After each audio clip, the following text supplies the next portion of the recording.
Un poco la idea de hoy es centrarnos un poco más en la dimensión de este abordaje de sinergia y complejo que tiene que ver con el uso de antirretrovirales. No vamos a ver todos los abordajes relacionados con los antirretrovirales, pero sí nos vamos a centrar en tres aspectos que están vinculados con la famosa cascada del continuo de tratamiento 90-90-90, que hace a lo que tiene que ver con el diagnóstico del VIH, el tratamiento del VIH y lograr que la carga viral sea indetectable.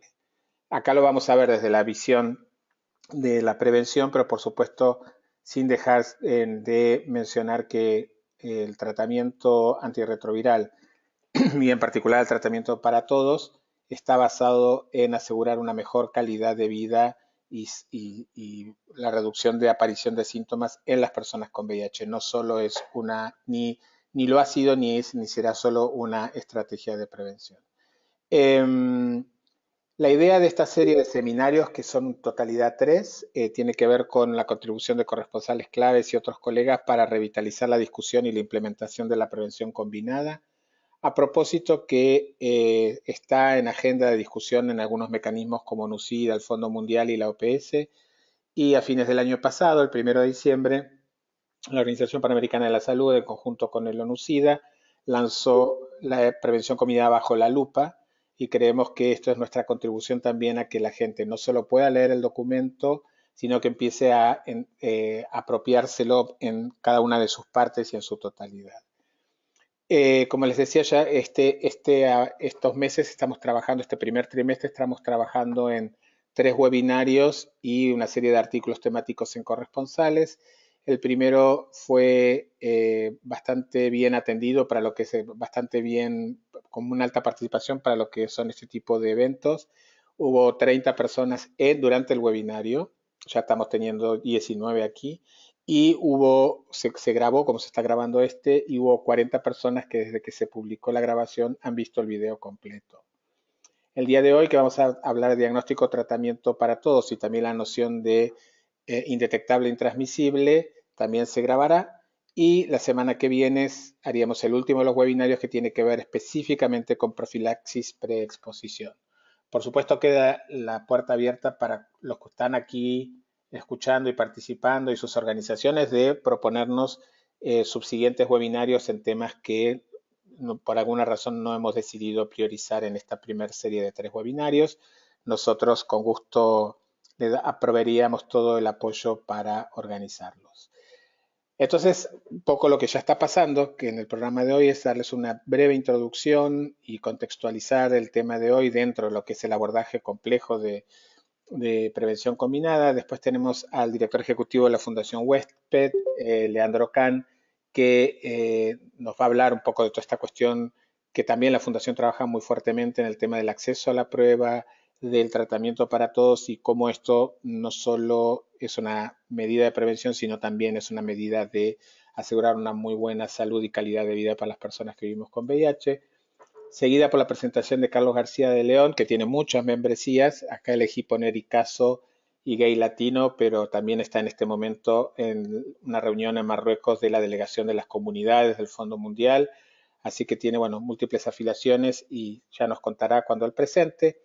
Y como les decía hace un rato, normalmente una tercera parte del webinario se dedica a preguntas, respuestas y a discusión, a escuchar un poco lo que ustedes piensan y qué mensajes claves pudiéramos llevarnos de esto. Esto sucedió en el webinario anterior. Entonces, un par de transparencias muy rápidas para poner las cosas en contexto. Y es que la publicación, por ejemplo, de la prevención combinada bajo la lupa y una serie de discusiones y cómo, por ejemplo, la prevención combinada va a tener un protagonismo significativo en la próxima conferencia internacional de SIDA en julio en Ámsterdam, tiene que ver con dos hechos claves del que no somos ajenos en ningún país de Latinoamérica. El primero es que no hemos logrado controlar o reducir el número de nuevas infecciones. Los países que mejor les está yendo en la respuesta al VIH-Sida han logrado estabilizar las nuevas infecciones, lo cual es una muy mala noticia. No, peor sería que siguieran subiendo, pero estabilizar las nuevas infecciones no es per se una buena noticia. Significa, por ejemplo, en la Argentina, que todos los años 5.000 personas resultan VIH positivas. Peor sería que lo fueran 10.000, pero digamos, hay gente que comunica la estabilización de las nuevas infecciones como una buena noticia. Nosotros entendemos que de buena noticia tiene poco y que lo que tenemos que lograr es poco a poco empezar a reducir el número de nuevas infecciones. Acompañado de esto, por supuesto, viene el diagnóstico tardío. Mucho se ha hablado que un porcentaje significativo de las personas que viven con VIH no conocen su serología, no conocen su estado. Y además, en muchos casos, llegan a los centros de salud con un estado avanzado de la infección, normalmente con menos de 200 de CD4, y cuando no, con algún síntoma o infección relacionada con el VIH, ¿no? Con la infección con VIH. Todo esto, si se aumentara la oferta de la prueba, si hubiera mensajes, estrategias de prevención combinada mucho más efectivas en nuestros países, los diagnósticos serían oportunos. Y una de las intervenciones de prevención combinada, que es tratar a todas las personas independientemente de su CD4, sobre la que nos van a hablar los panelistas el día de hoy, seguramente está íntimamente vinculada con que la gente conozca su serología lo antes posible. Prevención combinada lamentablemente tiene muy baja inversión, incluso en la lupa de prevención combinada de OPS se ha puesto el acento, el eje en que la mayoría de los fondos para la prevención en América Latina provienen del Fondo Mundial. Muchos países de la región están transicionando, saliendo del Fondo Mundial, con lo cual la pregunta es no solo es una baja inversión, sino dónde está la sostenibilidad de la inversión para la prevención combinada en los países que dependen del Fondo Mundial para estas intervenciones. En los que no tienen Fondo Mundial, depende del país, hay un mayor o menor grado de inversión en prevención. Lo único que podríamos coincidir, que no es quizás muy cuantitativo o matemático o económico, es que no es suficiente. Eso es claro. No es suficiente en términos económicos y no es suficiente en términos de eficiencia y eficacia. Y por supuesto también hay que reconocer que mucho del trabajo de prevención combinada lo realizan nuestras organizaciones de la sociedad civil, los grupos y redes de poblaciones clave, pero que están enfrentando dificultades muy serias en el número de personas alcanzadas, han tocado un techo y también enfrenta las limitaciones de la poca eficacia del cambio de comportamiento. Entonces, de alguna manera, también hay que reinventar un poco o reorganizar las acciones porque hay una sensación y hay algunos datos que sustentan estas sensaciones que muchas organizaciones están comunicando mensajes preventivos o distribuyendo preservativo a las mismas personas que lo vienen haciendo hace muchos años y no a nuevas personas. Entonces, esto no es una crítica, es una realidad en muchos casos por falta de recursos adecuados para hacer el trabajo, etcétera. Entonces hay que de alguna manera pensar cómo mejorar esa cobertura en cantidad y en calidad.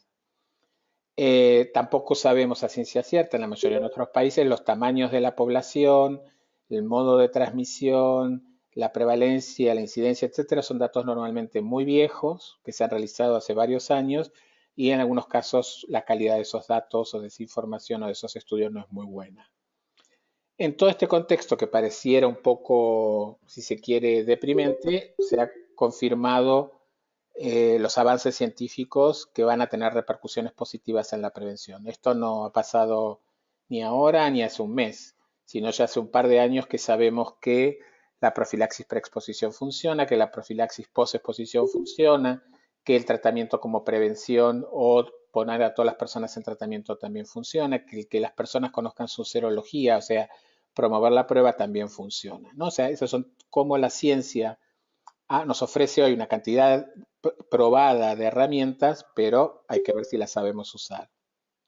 Entonces la noción de prevención combinada quizás no es nada nuevo, no hemos descubierto ni una vacuna ni nada milagroso ni mágico, pero es cómo se reempaca todo esto. Este gráfico lo han visto seguramente en diferentes formas y colores. Este es el gráfico que pertenece a la lupa, pero que de alguna manera muestra que hay tres ejes en el abordaje de prevención combinada. Uno es el estructural, otro es el comportamental, que no son menores y que muchos de los que están en esta llamada trabajan fuertemente cuestiones estructurales y comportamentales, pero que por sí sola no alcanzan y que dentro del aspecto biomédico hay algunos de los temas que vamos a discutir el día de hoy, como la prueba, el tratamiento, pero que por otro lado también estamos teniendo serios problemas en el acceso a preservativos y lubricantes Y como si esto no fuera suficiente, hay un muy bajo uso de preservativos en las poblaciones clave. Y esto es una cosa que a veces nos cuesta mucho decirlas, pero los estudios dentro y fuera de la región muestran que probablemente entre 5 y 6 personas de las poblaciones claves, depende cuál de ellas, ¿no? Sean estas poblaciones, estarían usando en forma consistente el preservativo. Es decir, que probablemente la otra mitad no usa en forma consistente el preservativo.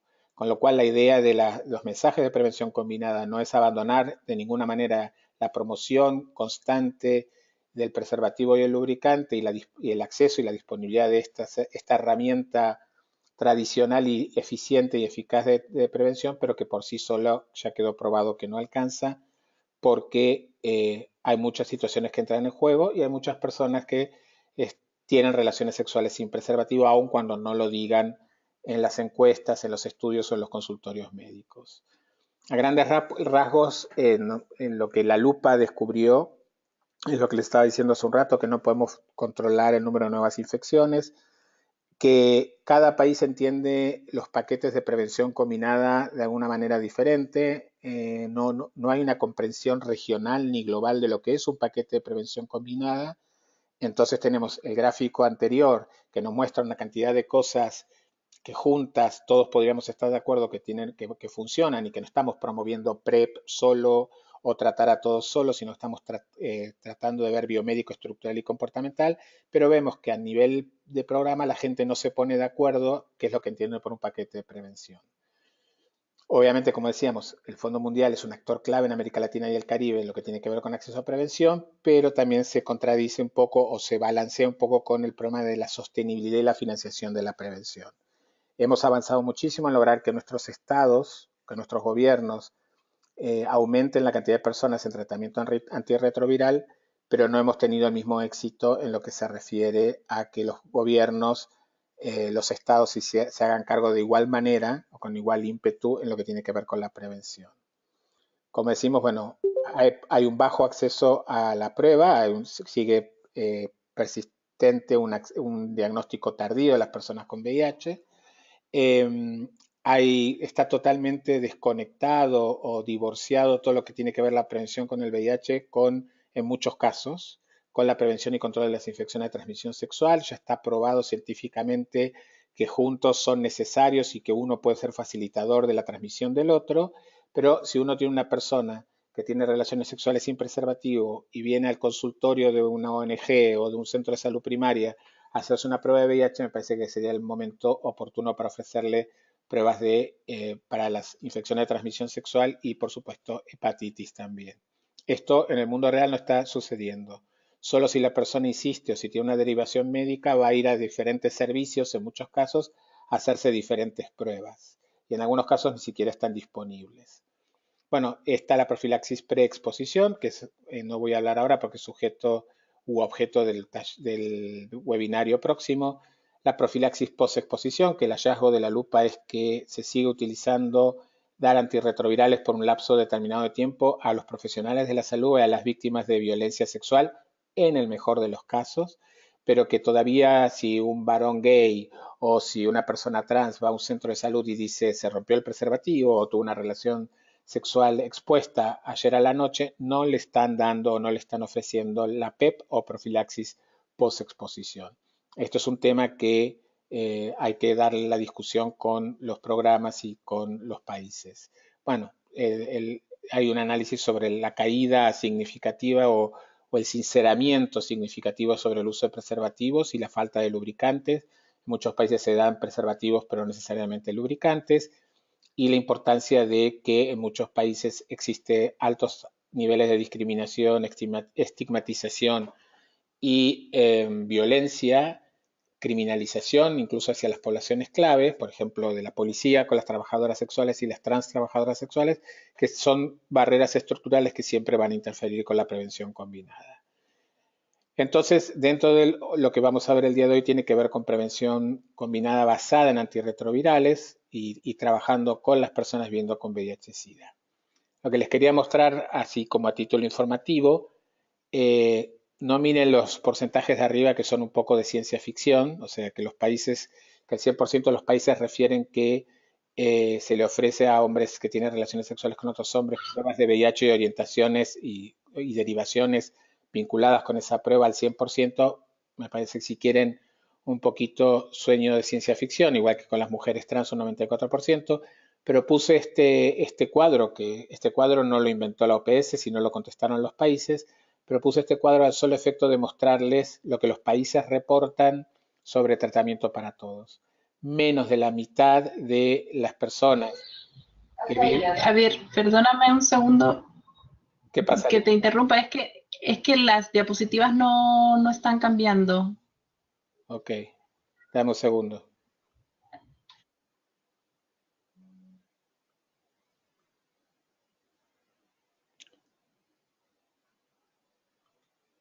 ¿Ahora se ven?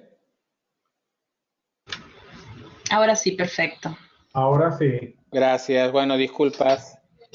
No había nada tampoco muy... No sé dónde quedó la última transparencia, pero bueno, como les estaba diciendo, este es un cuadro que se publica en La Lupa, que está basado en la información provista por los países y que la utilizo en este caso en particular para mostrarles que menos de la mitad de las personas pertenecientes a tres poblaciones claves, que son mujeres trans, mujeres trabajadoras sexuales y hombres que tienen relaciones sexuales con otros hombres, solo el 45% tendrían, siendo VIH positivos, tendrían acceso al tratamiento antirretroviral.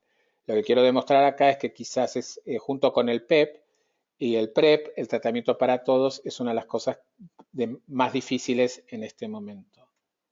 Ahora sí. Eh, Acá es una larga transparencia, pero la pongo aquí y la van a tener ustedes al terminar este webinario para que la puedan leer en detalle, pero básicamente vemos que hay un porcentaje muy bajo de países que han adoptado la recomendación de la Organización Mundial de la Salud de tratamiento para todos, que tratamiento para todos, primero que nada, habla de la mejora de la calidad de las personas que vivimos con VIH, además de que tenga un correlato positivo en la prevención, y que los bajos porcentajes de cobertura de tratamiento antirretroviral en la región hacen muy difícil también por esta ecuación controlar el número de nuevas infecciones. No solo eso, sino también la supresión de la carga viral. Para que una persona no pueda, bajo ninguna circunstancia, transmitir el VIH, si tuviera, por ejemplo, una relación sexual sin protección, su carga viral tiene que estar suprimida. Entonces, para darle lugar a Leandro, al primer expositor, y no robarles más tiempo, me parece que un poco lo que estamos trabajando desde las redes de personas viviendo con VIH-Sida y con la campaña indetectable igual intransmisible o U igual U por las siglas en inglés, es de alguna manera trabajar esto que no es ningún descubrimiento reciente, pero que tiene que ver con reducir la carga viral comunitaria, es decir, que si las personas que viven con VIH en un determinado lugar geográfico están recibiendo antirretrovirales desde el momento de su diagnóstico y tienen una carga viral indetectable, no solo su calidad de vida va a ser mejor, sino va a haber una relación positiva en la transmisión del VIH. Esa no es la causa principal para poner a las personas viviendo con VIH desde mi punto de vista, pero sí es la campaña lo que hace la reflexión, es que tiene un impacto positivo en reducir el estigma, la discriminación y la criminalización. Como ustedes saben, ha habido casos, hay leyes que criminalizan la transmisión del VIH y las ITS, y hay países, incluyendo la Argentina, que han tenido casos judiciales que ha llevado a la justicia a alguna persona acusando a una persona con VIH de haber transmitido el virus en una relación sexual o de haber tenido una relación sexual sin haber dado a conocer su serología, sin develar su condición. Entonces, el hecho de tener hoy evidencias científicas sobradas y una campaña mundial para contar al mundo que una persona con carga viral indetectable no transmite el VIH contribuye a reducir el estigma, la discriminación y la criminalización. Pero sobre todo, mejora la calidad de vida de las personas viviendo con VIH. Entonces ahora le doy paso a Leandro para la presentación. Eh, y seguido la presentación, no soy bueno haciendo multitasking, seguida la presentación de Leandro, vendría la de Carlos García y de ahí haríamos preguntas, respuestas y idealmente un debate. Gracias. Leandro. Bueno, buenas tardes a todos y todas. Gracias, Javier, por la invitación. No sé si agradecerte por la introducción porque dijiste casi todo. Así que lo bueno de eso es que voy a hablar poco. Básicamente me parece importante, digamos, insistir con esta cuestión donde evidentemente no estamos haciendo todo lo que podemos hacer para controlar la epidemia. América Latina, para hablar de nuestra región, tiene la misma cantidad de nuevas infecciones por VIH desde por lo menos 2010, con alrededor de 100.000 nuevos casos, a pesar de ser la región con mejor acceso a la terapia. Entonces, evidentemente, no estamos viendo todavía los beneficios de esto que ya está probado, que es el tratamiento como prevención. Entonces, la sensación un poco de frustración que a veces nos embarga tiene que ver con qué más podríamos estar haciendo en cuanto a la prevención y las diferentes estrategias de la prevención combinada para, como vos decías, en primer lugar, mejorar el cuidado general de la salud de las personas con VIH, pero también empezar a encontrar una caída real en los nuevos casos. No voy a hablar específicamente de PrEP, porque además el próximo webinar es sobre el tema, pero estaba leyendo hoy que hoy en Boston, en CROI, se presentó un estudio en Sydney donde un año después de implementar PrEP ha caído un 32% la cantidad de nuevas infecciones en hombres que tienen sexo con hombres. Evidentemente tenemos que encontrar, todos aquellos involucrados en la respuesta, mejores, digamos, nuevas respuestas para esa última milla, ¿no? Para ver de qué manera realmente logramos bajar la cantidad de nuevas infecciones. Ya sabemos sobradamente que los antirretrovirales funcionan, que son bien tolerados, que son fáciles de administrar, que en general son regímenes de una pastilla una vez al día, que además son costo efectivas, que comprando, digamos, con buenas políticas de acceso, con el Fondo Estratégico de OPS y etcétera, podemos acceder a tratamientos por alrededor de entre 100 y 200 dólares por año por paciente, que previene la progresión a enfermedad, que tenemos una rápida recomposición del sistema inmunológico, que además previene la transmisión y que el tratamiento temprano, ¿no?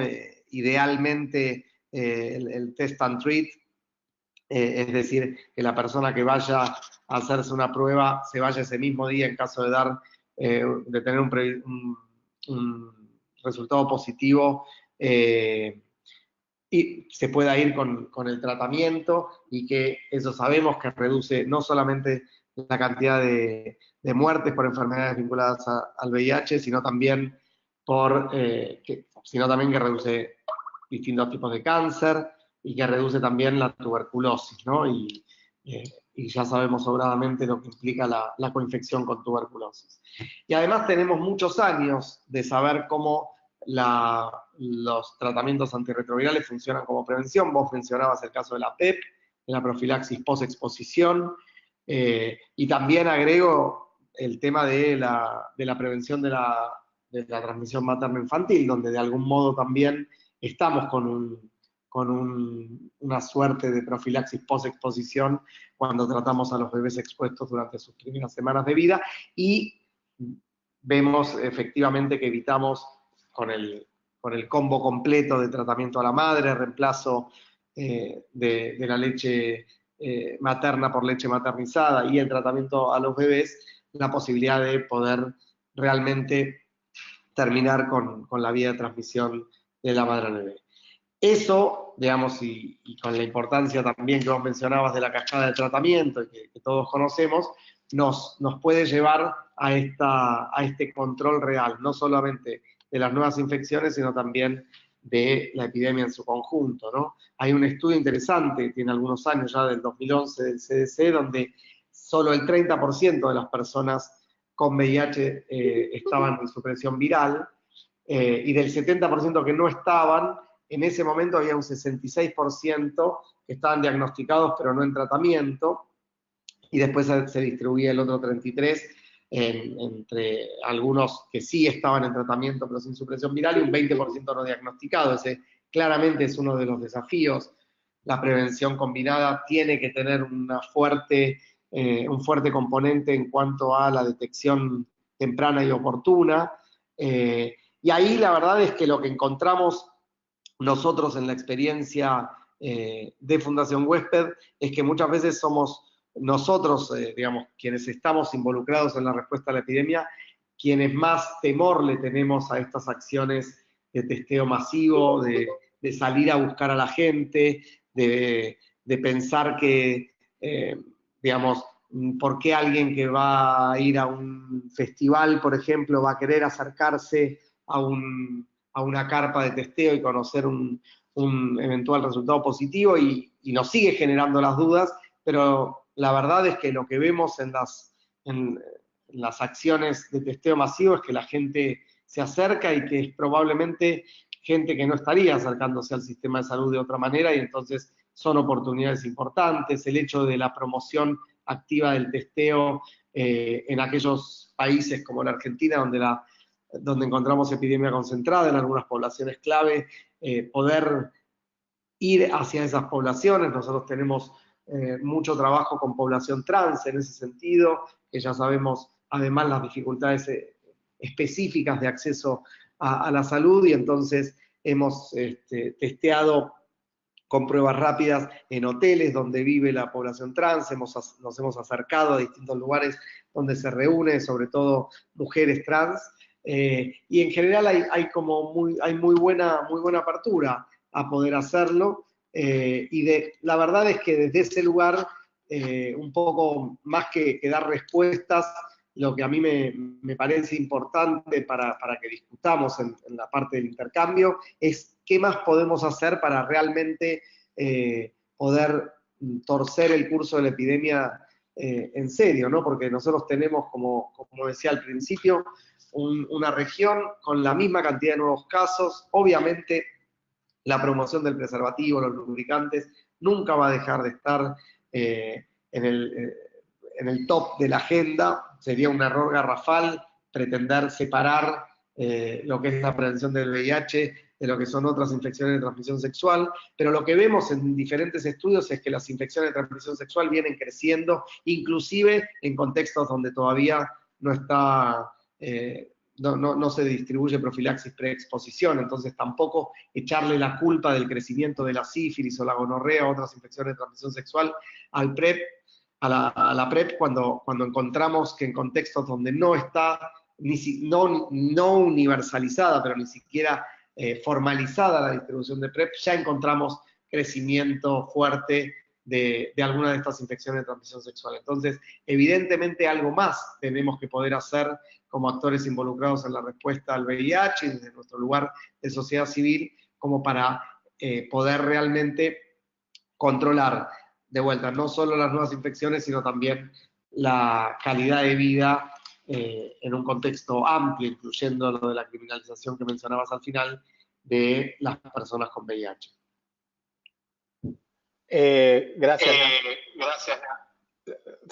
Se siente un poco de eco. Gracias, Leandro. Antes deme un segundo. Antes de pasarle la palabra a Carlos García de León, me gustaría hacerte una pregunta. Creo que lo has dicho todo, pero para ordenar un poco algunas de las ideas que has dicho, me gustaría desde tu experiencia, Leandro, y de la Fundación Huésped, ¿dónde ves los cuellos de botella, las barreras estructurales, las dificultades en cada uno de los pilares de 90-90-90? Por ejemplo, Huésped tiene mucha experiencia y trabajo en Argentina con el tema del testeo y vos mencionabas algunos ejemplos. Pero ¿cuáles son las principales barreras o dificultades para que podamos testear a más personas que viven con VIH, sean o no de la población clave? ¿Cuáles son las principales barreras que vos crees que tanto en Argentina como en el resto de la región tenemos para poner a más personas en tratamiento antirretroviral, y por ende cuáles serían las barreras en torno a la adherencia, el acceso continuado a los tratamientos para el tercer pilar, el tercer 90, que sería las personas que llegaran a ser indetectables y se mantuvieran en ese estado. ¿Qué opinas? Bueno, yo quise hacer un resumen somero y vos querés que hable 3 horas. Voy a tratar de resumir. Yo creo que claramente hay un primer tema que tiene que ver con el dispar acceso al sistema de salud en general. Por eso coincido plenamente con vos cuando mencionabas la importancia de no separar lo que tiene que ver con la salud sexual y reproductiva del VIH, ni tampoco, agrego, separar lo que tiene que ver el acceso, en este caso al testeo de VIH, con el acceso general a la salud. Con una barrera adicional, que es que en general los médicos, salvo en los servicios específicos, no es un examen que propongan hacerle a sus pacientes. Yo siempre digo, yo tengo 41 años, si mañana me doblo el pie jugando al fútbol, la verdad es que el médico lo que me debería preguntar es si fumo, si tengo alguna, digamos, historia cardiovascular en mi familia y si me hago una prueba de VIH. Y sin embargo, un traumatólogo no se le cruza por la cabeza poder ofrecer la prueba, siempre hablando del ofrecimiento de la prueba, no compulsiva. En segundo lugar, hay también una cuestión que Argentina ha sabido manejar, pero que no es menor, que cierta resistencia de los bioquímicos muchas veces a poder hacer estas pruebas, digamos, con control de calidad y con una supervisión bioquímica, pero no necesariamente con un bioquímico pinchando el dedo en cada uno de los puestos de testeo que se puedan hacer. Y por último, agregaría con poca salida, me parece, a buscar los nuevos casos, insisto, en contextos como Argentina, con epidemia concentrada, en esas poblaciones clave. Muchas veces los dispositivos de testeo masivo se instalan en las plazas y en lugares muy concurridos, lo cual está muy bien, pero solo por dar un ejemplo, en la ciudad de Buenos Aires hay desde hace unos 4 o 5 años estaciones saludables en distintos lugares de la ciudad, donde uno puede pasar y te toman la presión o te miden el riesgo de diabetes, etc. Estamos tratando que hacer un programa piloto para que esas estaciones saludables se abran a la noche, sobre todo en las zonas cercanas a Palermo, digamos la zona roja, por ponerle un nombre, como para que la población trans pueda acceder a la prueba y al cuidado de la salud en general, en los horarios y en cercanía de donde desarrolla su trabajo, y no hemos podido lograr digamos, eso, ¿no? Que se pueda pensar una política proactiva de acercamiento, en este caso una población extremadamente vulnerable, como son las mujeres trans trabajadoras sexuales que trabajan en la zona de los lagos de Palermo, como para poder ver si acercarle la salud a ellas, por ponerle un nombre así muy pomposo, mejora el diagnóstico temprano. Eso en cuanto al primer 90. El segundo 90, que quizás me faltó un punto más en el primer 90, que tiene que ver con los antivirales empiezan a ser esclavos de su propio, o víctimas de su propio éxito, un poco lo que nos pasa con las vacunas muchas veces, ¿no?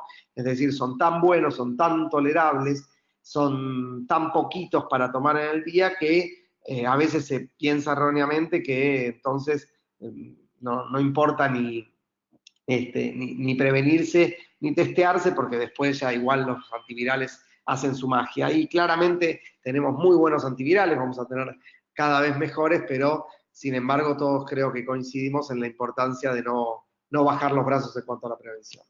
En el segundo 90, en la experiencia argentina, tiene mucho que ver con la problemática de vuelta general del sistema de salud, el acceso difícil, segmentado, con 3 subsistemas que no, eso sí, no lo voy a explicar ahora porque nos llevaría de verdad toda la tarde, pero donde el sistema público cubre a aquellos que no tienen cobertura, el sistema de la seguridad social cubre a aquellos que tienen algún empleo, independientemente de si en el Estado o en el sector privado, y luego están los seguros privados, ¿no? Pero hay mucha segmentación y fragmentación entre esos 3 subsistemas y dificultades en el acceso, les diría sobre todo en el nivel de las obras sociales.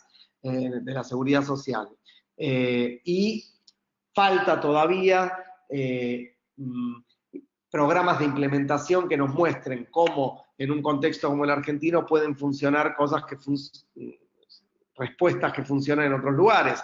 Por ejemplo, el hecho de testeo y tratamiento el mismo día, descentralización del cuidado en los centros de atención primaria de la salud, es decir, un paciente que ya viene en tratamiento, una persona con VIH en tratamiento, adherente al tratamiento, con carga viral indetectable, sin toxicidades asociadas a la medicación, que no tenga que ir al hospital, que va a estar sobredemandado, que pueda seguir con un médico de cabecera en un centro de atención primaria, digamos, formado, y que pueda referenciar y contrarreferenciar en caso de que haya alguna dificultad, como para poder derivarlo rápidamente al infectólogo. Eso es nosotros empezamos un programa piloto junto con un CESAC, con un Centro de Atención Primaria de la Salud aquí, asociado a los, digamos, que pertenece a la zona programática de uno de los hospitales de la Ciudad de Buenos Aires, del Hospital Tornú, con muy buenos resultados, y creemos que eso debiera ser un modelo para tener en cuenta en un contexto, insisto, de personas con VIH en tratamiento y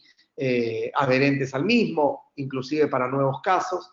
Y bueno, y para el tercer 90, para no extenderme mucho, una de las dificultades principales, entiendo yo, en un contexto como en Argentina, es, por ejemplo, la falta de un test de resistencia basal, que nos permita hoy el esquema de inicio, no el único, pero sí el mayoritario, es con Atriple en Argentina, y distintos estudios nos muestran una resistencia de entre el 10 y el 14% al efavirenz. Entonces ahí estamos perdiendo por lo menos uno de cada 10 que metemos en tratamiento.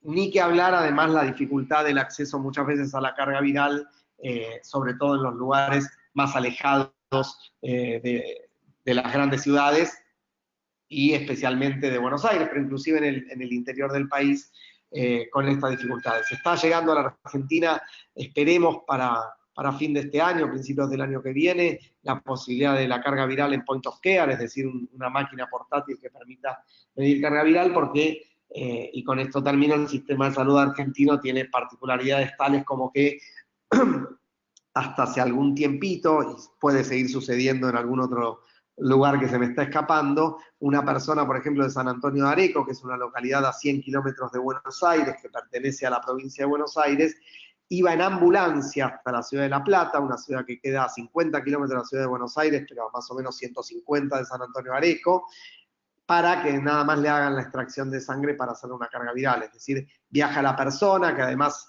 en el mismo día se imaginan que viaja también alguien que tiene insuficiencia renal, que tiene que hacerse diálisis, entonces por ahí la persona está todo el día perdiendo el día en La Plata porque hay que esperar que se llene la ambulancia para volver, y esas cuestiones de dificultades o inequidades que son para agarrarse de los pelos, pero que claramente conspiran contra el tercer 90, donde hoy Argentina no tiene un número real para mostrar, ¿no? Ok. Bueno, muchísimas gracias, Leandro.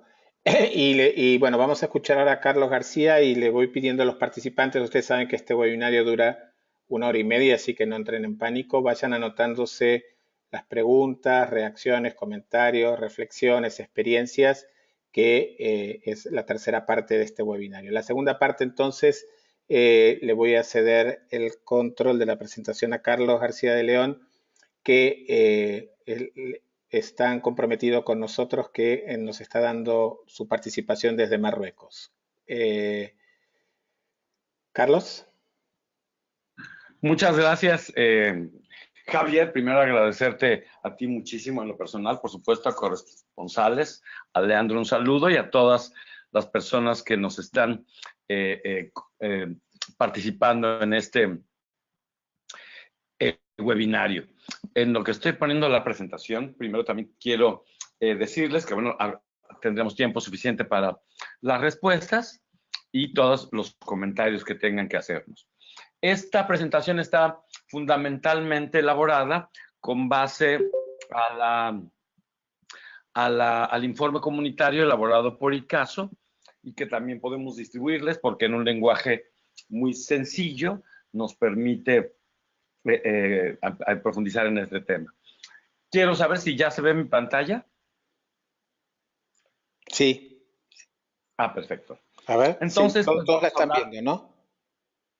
Sí, yo la cambio, yo la cambio. Ok. Muchas gracias. Estoy en una reunión de trabajo, no es que conceda mi tiempo, yo estaría más feliz de estar por allá, en nuestra región. Este tema de indetectable es igual a intransmisible, o por sus siglas en inglés, ya lo decía Javier, U es igual a U o I es igual a I para nosotros. Es un tema que es fundamental entender. Solo quiero precisar que es una estrategia más, es una herramienta más de la prevención combinada que se conjuga con muchas otras desde el pilar biomédico de estas estrategias, que incluye la PrEP, que ya nos dijeron que se va a hablar más adelante de eso, la profilaxis preexposición, la profilaxis postexposición y en este caso el tratamiento como prevención. Se refiere fundamentalmente a que tengamos una carga viral suprimida o indetectable de manera continua. Ya hablaré un poquito más adelante de esto. No se trata de que solamente en una prueba o en un ensayo se haya obtenido una carga viral suprimida. Y tiene fundamentalmente dos beneficios. El personal, que es el riesgo muy reducido o casi inexistente para que la persona con VIH desarrolle SIDA. Y un beneficio comunitario, que es el que ya se ha mencionado, que el VIH no se transmite a través de relaciones sexuales, incluso las que sean desprotegidas. Muy esquemáticamente, hablando de cómo es que sucede la infección, sin que haya intervención médica, observaríamos que después de un proceso de infección aguda, iniciaría la disminución de las células linfocitos CD4 y la carga viral que iniciaría durante la infección aguda muy alta, después bajaría por estos procesos en nuestro cuerpo y que después iría subiendo y que llevaría a una persona a desarrollar SIDA. Lo que se logra con los medicamentos es retrasar o evitar que esto sucede al tener una cantidad de virus en sangre mínima. Entonces, la carga viral justamente se refiere al resultado obtenido después de una prueba de monitoreo, que son las que se emplean para determinar esta cantidad específica de virus en sangre. Esta prueba nos permite determinar qué tan efectivo ha sido el tratamiento para la persona o qué tan avanzada está el proceso de la infección para que se desarrolle SIDA o no. Repitiendo, se refiere al número de copias que se pueden medir con la metodología disponible actualmente de VIH por mililitro de sangre. La mayoría de pruebas son lo suficientemente sensibles para detectar cargas virales entre 20 copias hasta 500. Cuando hablamos de una carga viral suprimida o indetectable, nos referimos a la cantidad de este virus en la sangre y que esté por debajo del límite de la detección de las pruebas de carga viral.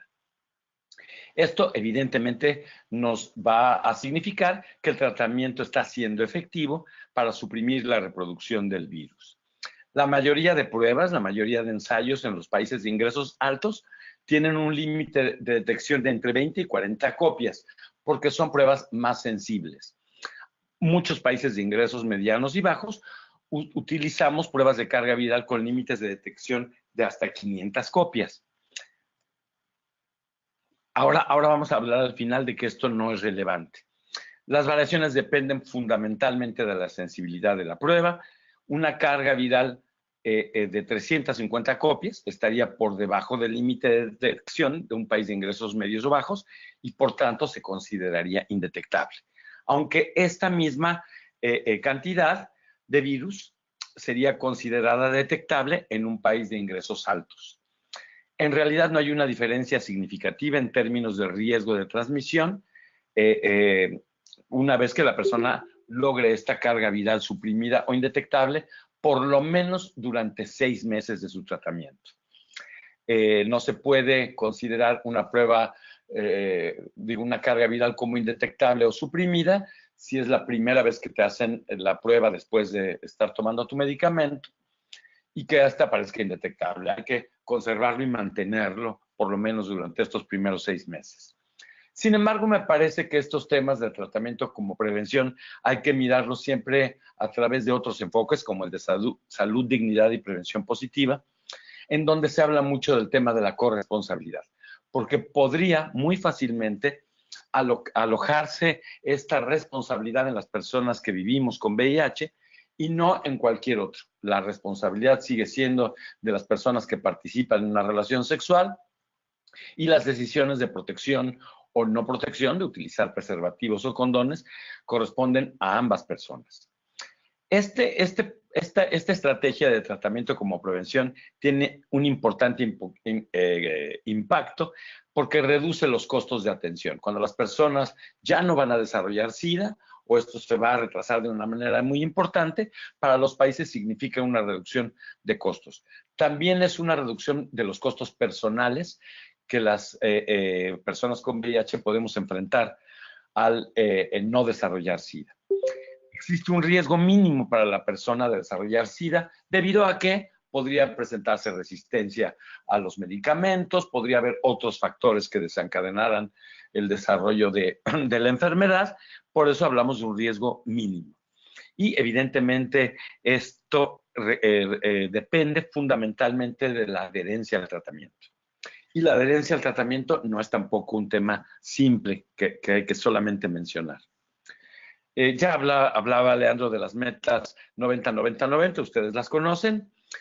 Quise poner aquí un ejemplo de una cascada, esta es una cascada antigua de México, de los años 2013, pero lo que quería yo mostrar es que aquí cuando tenemos más o menos la mitad de personas, un poco menos, que conocían en ese momento su resultado, su diagnóstico con VIH, hablábamos de un 52%, que el 44% estaban retenidas en servicios de atención y que 40% de este total estaba en tratamiento antirretroviral, solamente un 26% de este gran total, de esto que no se ve en la cascada, que me parece que es lo que tendríamos que estar mirando, había alcanzado hasta ese momento una carga viral indetectable.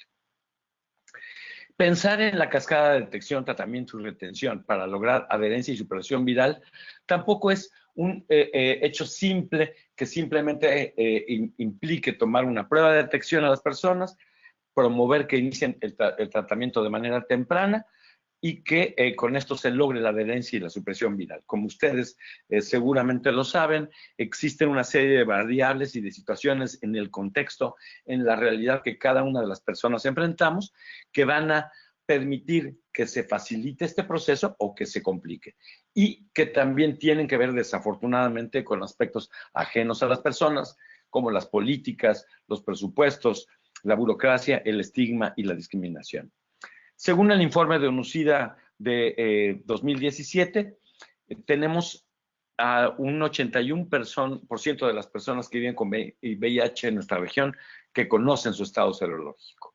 De estas, el 72% están en tratamiento y de estas, el 79% han alcanzado una carga viral suprimida. Estos números sonarían muy bien, pero en realidad, insisto, lo que no vemos es lo que está arriba de este pilar de la cascada. Y, por tanto, sería importante analizar por qué solamente este porcentaje de personas está alcanzando cargas virales suprimidas. Ya lo decía Javier, no quiero reiterar en cifras que nos pueden parecer un poco aburridas. Somos una de las regiones con menor número de casos, sin embargo, estos no se han reducido.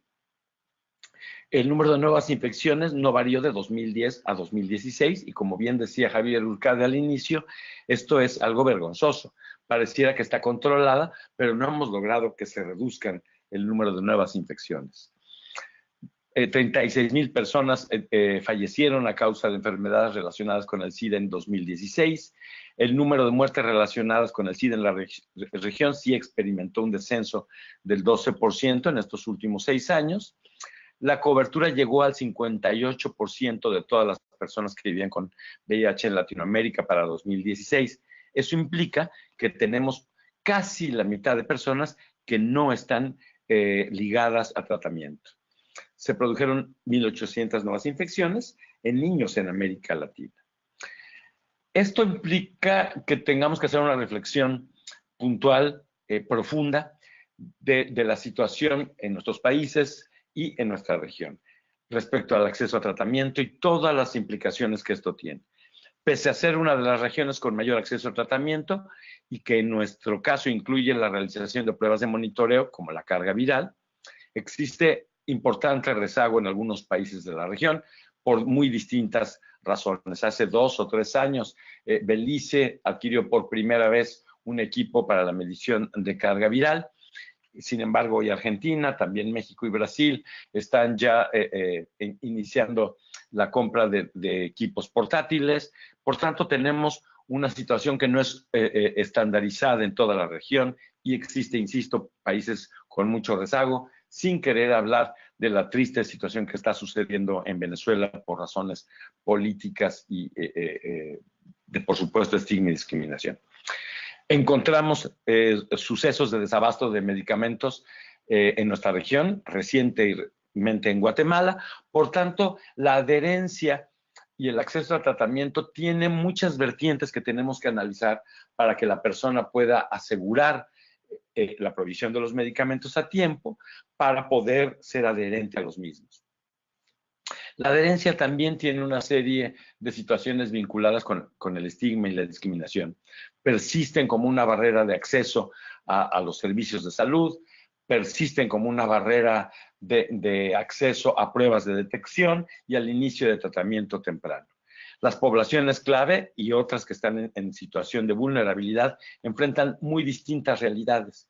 Se enfrenta distinto el VIH si se es un hombre que vive en una gran ciudad, en cualquiera de nuestros países, en nuestra región, a la que enfrenta una mujer de medio rural.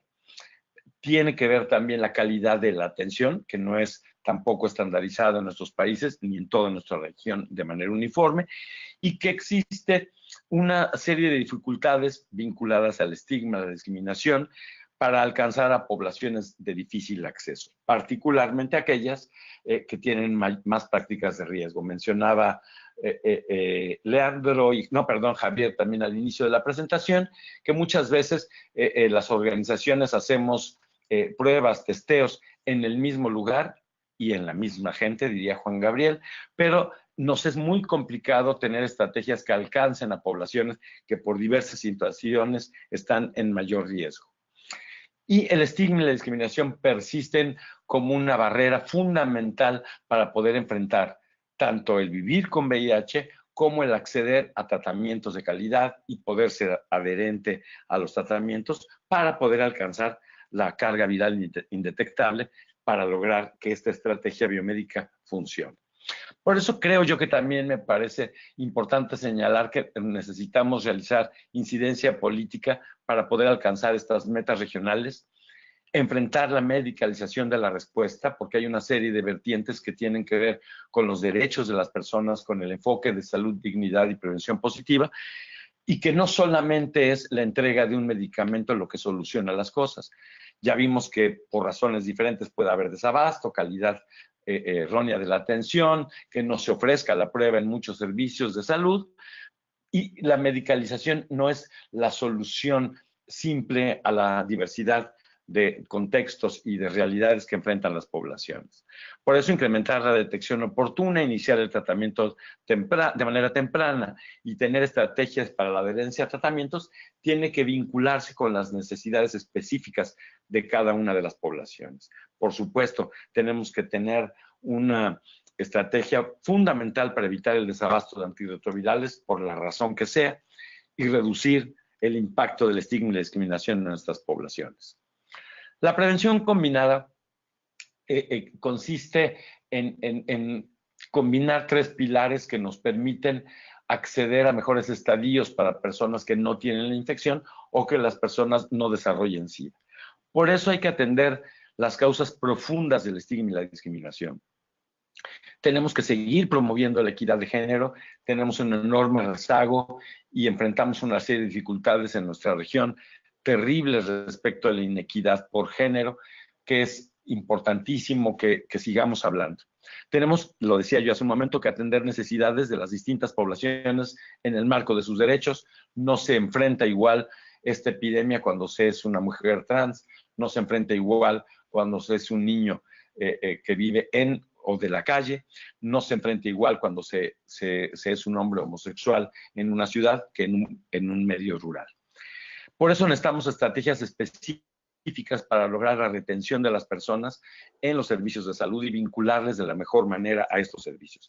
Y promover la adherencia, pero respondiendo, insisto, a las necesidades particulares de las personas.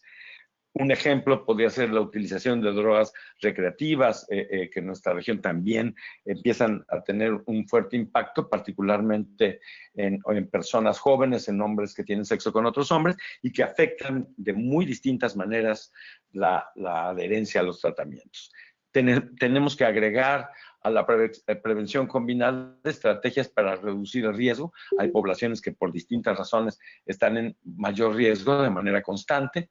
Lo decía Leandro, fundamentalmente el uso de condón, la promoción del uso de los preservativos tiene que seguir siendo una de nuestras banderas, y si esta se combina con nuestra estrategia, pues todavía tenemos la posibilidad de asegurar que sería imposible que una transmisión de VIH sucediera, pero también de otras infecciones de transmisión sexual. En poblaciones con riesgo incrementado se recomienda realizar pruebas de detección cada 3 meses para VIH y para otras ITS. Por tanto, tenemos que tanto asegurar que alcancemos a estas poblaciones de difícil acceso y que logremos que se les oferte esta posibilidad. Necesitamos mejorar el monitoreo y la atención de otras infecciones de transmisión sexual, porque son un claro marcador de las prácticas de riesgo en muchas de nuestras poblaciones. Pensemos en trabajadores y trabajadoras sexuales. Ya lo decía yo, considerar el uso de las drogas recreativas en personas con VIH, porque pueden ser una diferencia notable para lograr y mantener la adherencia a los tratamientos antirretrovirales. Finalmente, quiero decir que indetectable igual a intransmisible ha sido un tema que, lo decía Leandro, teníamos evidencia desde hace tiempo, tenemos evidencias muy sólidas para mencionar que es importante compartir lo que es parte de las estrategias de prevención, pero no es toda la prevención, no es esta la única solución, como no lo es tampoco el PrEP. Es indetectabilidad para VIH, no para otras infecciones de transmisión sexual, no para las coinfecciones. Por tanto, es una estrategia más que recomiendo que conozcamos, que analicemos y que veamos cómo es que en nuestras comunidades, en nuestras personas, puede tener efectos muy adecuados. Ha sido complejo el que esta información pueda salir a población abierta. Como lo decía Javier, hay una campaña internacional al respecto, porque pareciera que hay temas que no se permite que la población conozca. Entonces nos parecía fundamental, por eso felicito mucho a corresponsales por esta propuesta, y que entre todos difundamos esta información, pero con las salvedades, con las aristas que se requieren para tener una discusión profunda, para que cada persona pueda comprender si es lo que responde a sus necesidades o que hay otras opciones también en la prevención, y que fundamentalmente es indispensable enfatizar que no es solamente una estrategia preventiva, sino que también logra beneficios para las personas que ya tienen VIH, y que esta es quizá la primera de las normas que habría que mencionar en este caso. Yo hasta ahí lo dejaría para poder discutir con ustedes. Sabemos que la presentación la tendrán disponible y la grabación de este webinario. De inicio les doy las gracias, pero por supuesto quedamos abiertos para todas las preguntas y comentarios que haya. Muchísimas gracias. Gracias, Carlos. Gracias. La idea ahora es entonces, a través del chat, que podamos tener las preguntas, comentarios y respuestas. La idea es, como ha funcionado bien esto en el pasado, es básicamente que en el chat digan, no sé, Edgar, y entonces yo lo invito a Edgar a comentar, y los que van queriendo preguntar, comentar o reaccionar puedan ir poniendo su nombre en el chat. Entonces, alguien que quiera hacer una pregunta, un comentario, puede escribir en el chat su nombre, por favor.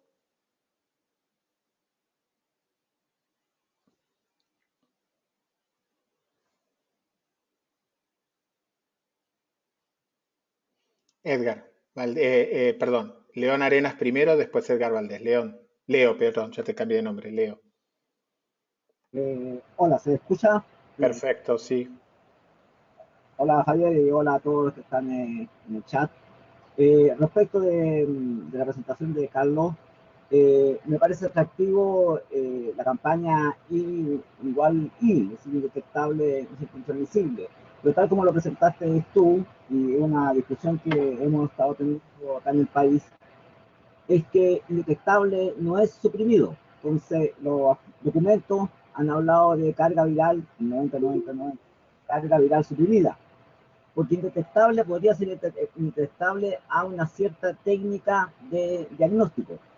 Eh, entonces, lo que tenemos que ponernos de acuerdo con los europeos o con los países desarrollados es específicamente determinar eh, qué vamos a llamar de carga viral suprimida, en cuántas copias, ¿no es cierto?, de carga viral consideraremos nosotros entonces suprimida, para que no se entienda que indetectable pueda ser aquí en América, pero no sería indetectable en Europa.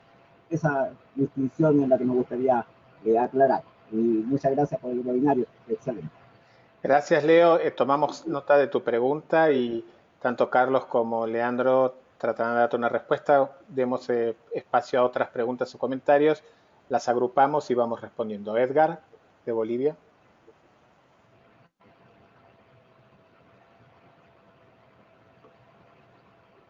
Edgar, tenés que apretar el micrófono para que puedas hablar. Edgar.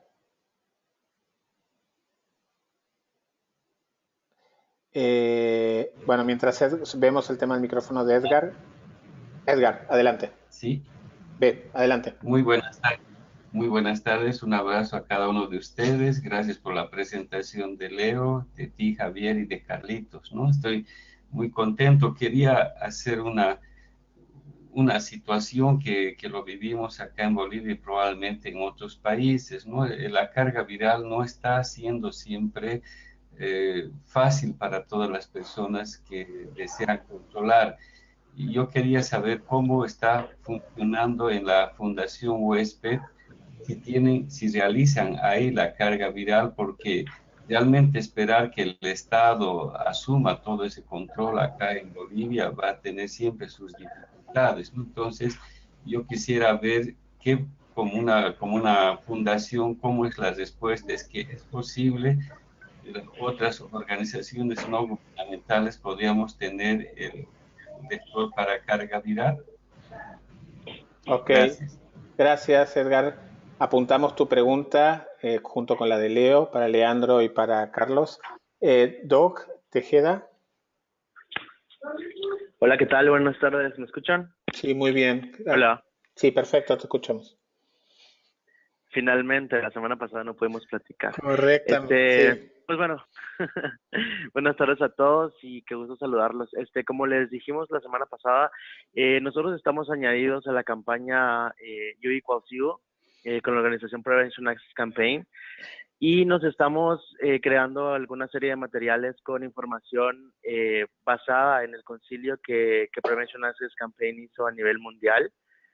Entonces, por si alguno de ustedes o alguna organización está interesada en que le compartamos alguno de los materiales que tenemos, que básicamente es para promover el tema de indetectables intransmisible, pues el ofrecimiento está desde CAS para que lo podamos usar todos y que como región podamos empezar a darle más visibilidad a este tema, porque realmente en el caso de Guatemala, con nosotros, nos ha pasado que muchos pacientes, incluso pacientes con VIH, no saben nada acerca de la carga viral indetectable y sobre todo que pueden continuar con una vida sexual, porque para muchas personas el diagnóstico de VIH puede significar para ellos el llegar o la ruptura de la vida sexual, y creo que esto es una buena noticia, poderles dar a conocer que pueden hacer exactamente lo mismo que cualquier otra persona, con la diferencia que tienen que tomar un medicamento.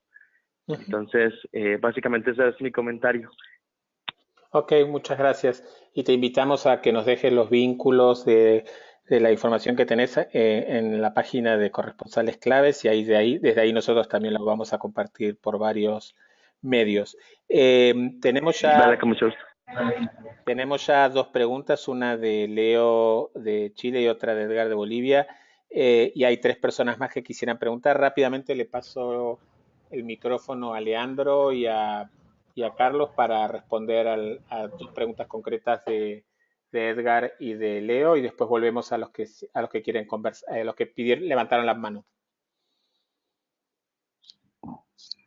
Bueno, en primer lugar, se entrecortó un poquito en la primera pregunta. Me quedé medio rengo en la pregunta. Tenía que ver si indetectable era lo mismo que suprimido. ¿Entendí bien? Sí, esa es un poco la pregunta, y también que, como decía Carlos García de León, en varios países la carga viral tiene un diferente nivel de sensibilidad, y entonces cuando hablamos de indetectable o suprimido, si estamos hablando de lo mismo, y qué diferencia habría si una persona, por ejemplo, tuviera 45 de carga viral y no 0, si esto fuera posible.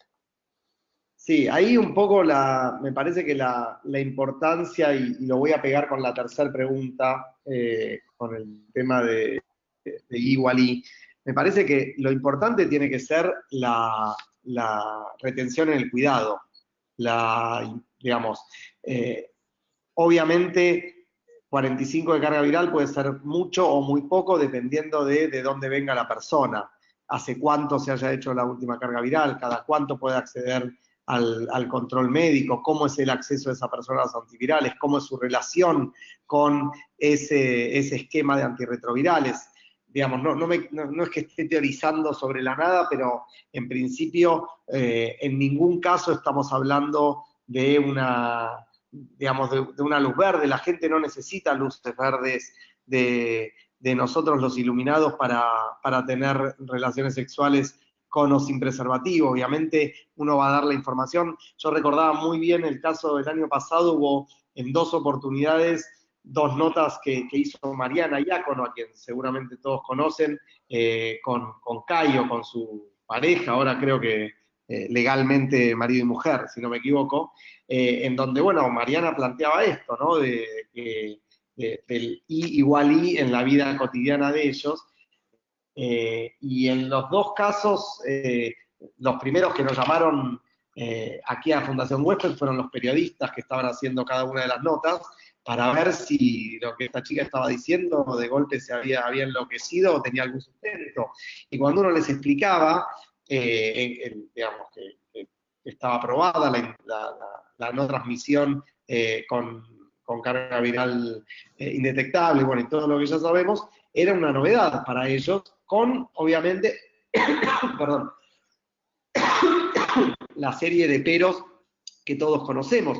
Uno de ellos, y ahora sí vinculado a la primera pregunta, es ¿qué entendemos por indetectable, qué entendemos por suprimido? Entonces, me parece que en ese sentido, y respondiendo también la segunda pregunta, el fortalecimiento de los sistemas de salud y la mejora en la atención continua de las personas con VIH y en el acceso al cuidado de la salud va a ser lo que nos dé la respuesta para saber si con 45 copias, para seguir con el ejemplo de Javier, estamos o no, para en ese caso puntual, pensar si la opción de la no utilización de preservativo no va a generar nuevas infecciones. Para responder la pregunta de Edgar, nosotros en Fundación Huésped solamente en casos muy específicos cubrimos estudios de carga viral. Nosotros no brindamos servicios, y lo que sí buscamos es trabajar, digamos, generar advocacy con el Estado, como para, en aquellos casos donde pueda haber demoras en la provisión o dificultades en el acceso, poder encontrar formas de mejorar el acceso. En un sistema de salud como el argentino, entendemos que las organizaciones no gubernamentales no debemos ser quienes brindemos los servicios, a pesar de, obviamente, algunas cuestiones de eventuales faltas. Hubo durante 2016, a mediados de 2016, a partir de un retraso en una compra que venía desde octubre de 2015, bastante de carga viral, pero nosotros no brindamos desde acá eso, insisto, salvo en alguna situación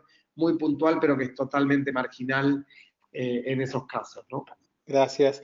Carlos, indetectable y carga viral suprimida son equivalentes. ¿Cómo es la cosa y en el contexto de la campaña? Muchas gracias. Fíjate que, y fíjense todas y todos que yo al principio decía, suprimido es 0. Y una carga viral indetectable, para mí, yo lo quería comprender como la explicación más simple. Es con los sistemas y metodologías actuales, no alcanzamos a detectar más que un número específico de copias. Por tanto, se considera no detectable, pero no es 0. Sin embargo, tuve algunas pláticas y discusiones con personal en México, porque nosotros entendemos como sinónimo suprimido, que no forzosamente es igual, digamos, a 0. Entonces es un tema de debate. Creo que lo importante aquí sería señalar esto que ya decía Leandro. Primero, es una decisión de las personas, con base a información y evidencia.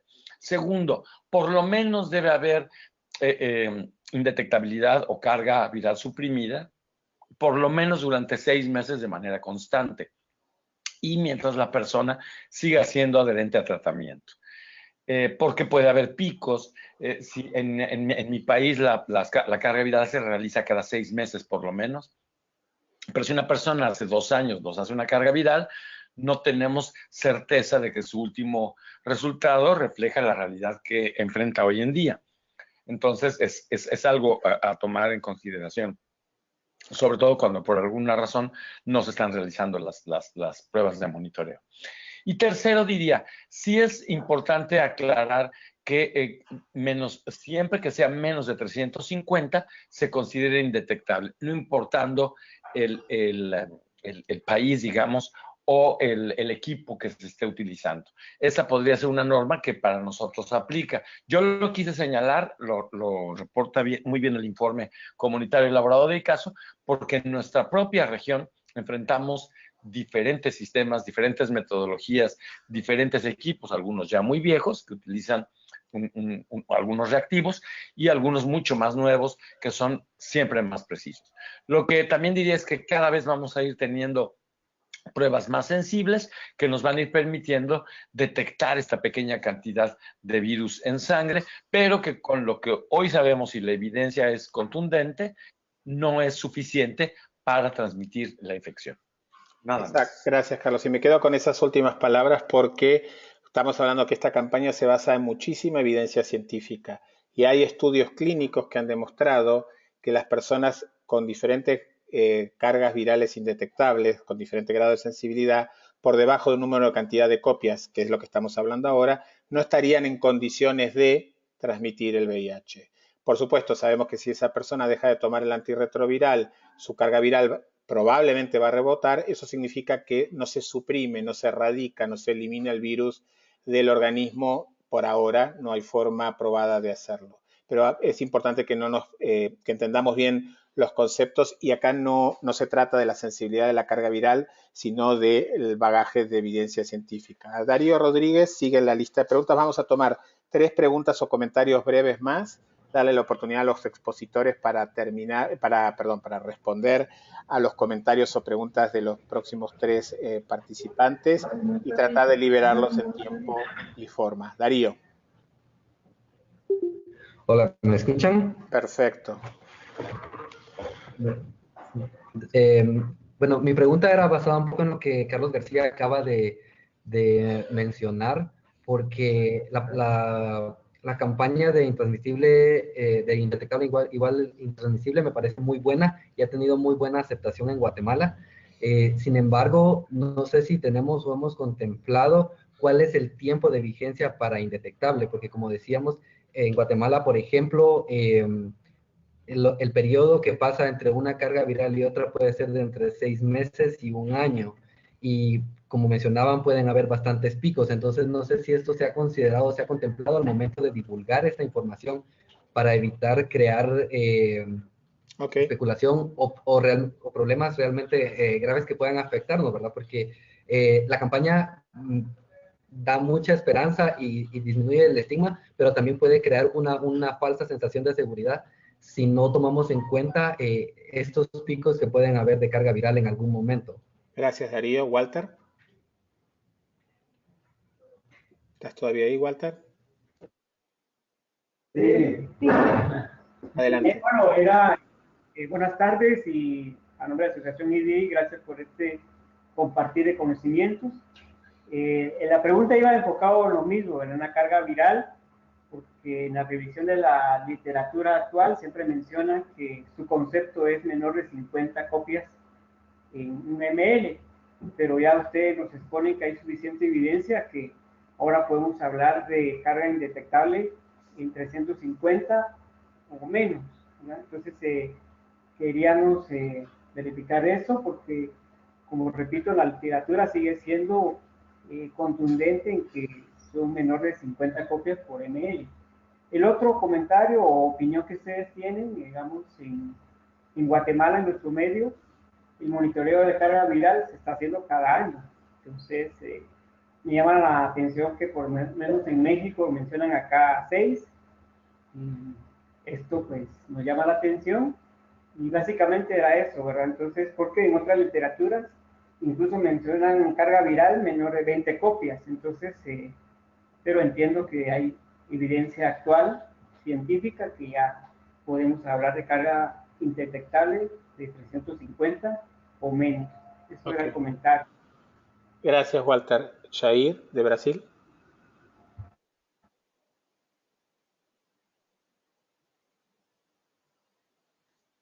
Jair Brandao. Ok. Edgar Carrasco. Hola a todos. Bueno, verdad que sí, excelente escucharlos y excelentes presentaciones. Me pareció muy importante el punto que tocó Carlos en su presentación relacionada al desabasto. Yo creo que es un asunto que cada día en la región se está transformando en un problema importante de salud pública. El desabasto no solamente está afectando a países pequeños, a países grandes, el desabasto está afectando a una gran diversidad de economías de la región, incluso de compromisos, de niveles de compromisos de derechos humanos que tienen los países. Entonces, pareciera que esta barrera estructural tiene causas muy diversas que en el ámbito de los países todavía está muy poco conocida. Yo lo que creo interesante de esta oportunidad de compartir con ustedes es que podemos mirar que podemos continuar en lo que hemos estado trabajando por años para complementar lo que, por ejemplo, en prevención combinada se está haciendo y se va a tener que hacer, ¿no? Yo creo que el tema de desabasto es un tema que yo he estado planteando aquí en ONUCIDA, en la oficina regional, como un problema fundamental de conocerlo mejor, de saber cuáles son las causas, porque es preocupante que nosotros a estas alturas, después de 30 años, después de 20 años de vivir con VIH y con el acceso a los ARV, estamos estableciendo o estamos apoyando iniciativas que fueron las que inicialmente comenzamos, como por ejemplo un hub humanitario para apoyar países con desabasto y con el envío de medicamentos de organizaciones de un país a otro, con las dificultades y con los problemas que eso significa en el estado del desarrollo en que se encuentran los países, el acceso a los tratamientos antirretrovirales. Y me refiero, por ejemplo, a que la mayoría de los intercambios o de envíos que se hacen a veces no se corresponden con los esquemas que en los países se están aplicando, con las necesidades que realmente tiene la gente en relación al acceso, ¿no? Bueno, por eso me parece interesante haber estado con ustedes hoy aquí, conocer, escucharlos nuevamente y mirar que hay temas y asuntos que todavía están pendientes que vamos a tener que continuar trabajando en conjunto. Muchas gracias. Gracias, Edgar. Entonces, les devuelvo la palabra brevemente a Leandro y a Carlos para dar algún tipo de aclaración y entonces después yo cerraría el webinario. Leandro. Sí, en realidad, claramente tema de los desabastos es un tema fundamental para considerar. Sumo yo digamos, cómo es el sistema de evaluación de tecnologías sanitarias en nuestros países, como para ver cuáles de las nuevas innovaciones merecen la pena y a qué precio compran nuestros países. Es un tema claramente que merecería un webinario aparte, pero no podemos estar hablando, obviamente, del éxito de estrategias de prevención combinada basadas en el uso de antirretrovirales si nosotros no garantizamos, no tenemos garantizado el acceso a las personas, a los antivirales, a las personas que viven con VIH, ¿no? En ese sentido, es casi una obviedad, me parece importante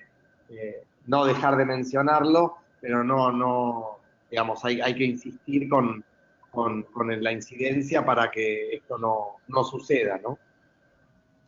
Gracias. Y, perdón, y termino con esto y ya termino con esto y le cedo a Carlos, pero digo, en este sentido me parece que lo que viene con los tratamientos de largo alcance, todavía faltan algún tiempo, pero va a ser muy importante para dar respuesta a muchos de los interrogantes, si es que nuestros países entregan esa medicación, a muchos de los interrogantes que hoy estamos encontrando, ¿no? Gracias. Carlos, antes que Sí, puedas muy ir brevemente. antes que puedas ir a cenar. Solamente. No voy a cenar todavía. ¿Se quieren ir? Bueno, no voy a contar los chismes de Marruecos. No. Todavía. El punto aquí es, si una persona se realizó una prueba en un país en donde las pruebas no son muy sensibles, va a parecer indetectable, pero al ir a otro país, si yo mañana me voy a Australia y me hago la prueba, a lo mejor aparece como detectable. Es lo que queríamos decir, o es lo que yo trataba de explicar, que la misma persona haciéndose una prueba en dos lugares distintos podría aparecer como detectable en uno y como indetectable en otro. Pero con esas cifras tan bajas no se produce la transmisión de la infección ni la persona desarrolla SIDA. Eso es fundamental que lo comprendamos. Pero siempre y cuando la persona siga adherente a su tratamiento, siempre y cuando entiendo estas diferencias en cuanto a temporalidad de realizar la prueba de carga viral. En algunos países puede ser de 6 meses o de un año, pero también responde a la adherencia al tratamiento. Si yo llevo y es mi propio caso como indetectable, 3 años, podrían ya espaciarme las pruebas en mi país a cada año, porque sigo siendo adherente a mi tratamiento y no hay ningún marcador que indique que hay una falla virológica, es decir, que tengo que cambiar de tratamiento. Esta es una decisión también de cada país, de política en cuanto a cada país y de las recomendaciones de la Organización Mundial de la Salud. Yo creo que hay dos cosas importantes para poder cerrar esto. Cada vez tenemos mejores pruebas, más sensibles, por tanto iremos logrando medir mejor la detectabilidad o la indetectabilidad. Segundo, tenemos que trabajar mucho con las realidades de cada persona, no generalizar, porque no una receta es lo que soluciona, sino el poder adaptar a mi realidad las circunstancias. Hay una pregunta por ahí sobre PrEP que me parece muy buena, pero que justamente no debemos contestar para que todos estemos en el próximo webinario. Mil gracias a todas y todos desde Marruecos. Les mando un abrazo y un beso. Gracias, Carlos. Y entonces, para ir cerrando el webinario, me parece que lo peor que podría pasar de este webinario es que la gente se fuera obsesionada si son 500 copias o 25 copias.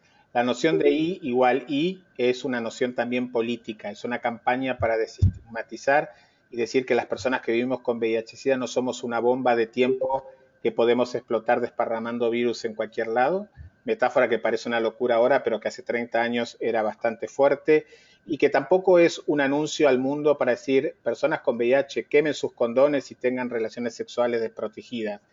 Tener relaciones sexuales con una pareja serodiscordante o una pareja VIH positiva sin el uso del profiláctico, del preservativo, del condón, es una decisión personal. Lo que trata la campaña I igual I es que sea una decisión informada. Nosotros somos personas que hace muchos años vivimos con VIH, tomamos el tratamiento, tenemos una buena relación con nuestro tratamiento, es decir, somos adherentes, y la carga viral es indetectable ya hace un tiempo significativo, es probable que podamos tomar la decisión informada, individual y voluntaria, eventualmente de dejar de utilizar preservativos con nuestras parejas. La realidad que, como lo vamos a ver en el webinario próximo, el 15 de marzo, sobre PrEP o profilaxis preexposición, es que las personas viviendo con VIH también tienen relaciones sexuales desprotegidas. La buena noticia que la ciencia nos da hoy es que esas personas viviendo con VIH que están en tratamiento antirretroviral efectivo, independientemente si tienen 551 copias o 24 copias de carga viral, es remotamente improbable, que puedan transmitir el virus. Eso es un concepto político, es un concepto que a la persona que vive con VIH le devuelve un poco el control de la autoestigmatización y enfrentar la discriminación, y tiene quizás más poder político que científico, pero aún así está basado en evidencias científicas. Si nosotros no vamos a tener relaciones sexuales con un médico al lado que nos va a sacar una muestra de sangre y medir la carga viral, por eso es una cosa mucho más orgánica en el transcurso de nuestras vidas, e insistimos, es una decisión personal. La campaña I=I, y obviamente nosotros desde Corresponsales Claves no estamos promocionando que las personas viviendo con VIH abandonen el uso de condón si no quieren, sino precisamente que estos hallazgos científicos y estas campañas de comunicación, políticas y de incidencia reduzcan el estigma, la discriminación, y sobre todo la criminalización de la transmisión del virus y de las poblaciones claves. Les agradezco a todos. Esta presentación, esta reunión virtual va a estar grabada, disponible en las páginas web que usamos para invitarlos. También van a estar las presentaciones mía y de Carlos García, y quiero agradecer entonces a Leandro, a Carlos García de León, a la gente de ICASO y de OPS que siempre nos apoyan para este tipo de actividades, y mandarle a todos un fuerte abrazo, y nos vemos el 15 de marzo para conversar, aprender y discutir entre las comunidades sobre la profilaxis preexposición, también conocida como la PrEP. Hasta luego y muchas gracias.